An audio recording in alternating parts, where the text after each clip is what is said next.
తిరుపతిలో జరిగినటువంటి లడ్డు ప్రసాద వినియోగ దుర్మార్గుల్ని శిక్షించాలి. తిరుపతిలో జరిగినటువంటి లడ్డు ప్రసాద దుర్మార్గుల్ని తిరుపతిలో జరిగినటువంటి లడ్డు దుర్మార్గుల్ని ఇంత పవిత్రమైన పుణ్యభూమిగా వర్ధిల్లు కీర్తించబడుతుంది. దానికి కారణం ఇది పుణ్యభూమి కాబట్టి సృష్టి ప్రణయంలో కానీ అంతంలో కానీ ఎప్పుడూ కూడా ఏ దేశాలు అంతమైనా ఈ భారతదేశం వంటి ఎట్టి పరిస్థితుల్లో కూడా అది అంతం కాదు. ఎందుకంటే సాక్షాత్తు పరమేశ్వరుడు పాదం మోపిన ఈ భూమి కాబట్టి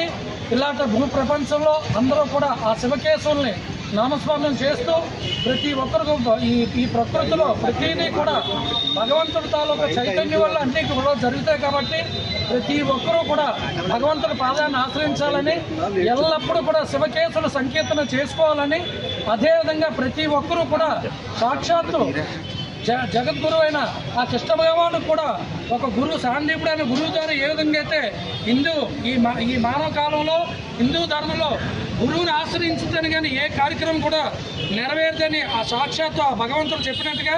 అదేవిధంగా ఇలాంటి గురువుగారి సారథ్యంలో హిందూ ధర్మం ఇంకా ఈ సనాతన ధర్మం ఇంకా ముందుకు పోవాలని ప్రతి ఒక్కరు కూడా భగవద్ధ్యానంలో నడవాలని సంకల్పం చెప్పుకుంటూ ప్రతి ఒక్కరు కూడా జై హర హర మహాదేవ హర హర మహాదేవ శివాయ గోవింద శివాయ అంటాను గోవింద అన్నాను గోవింద అన్నప్పుడు నమస్కారం అన్నాను నమ శివాయ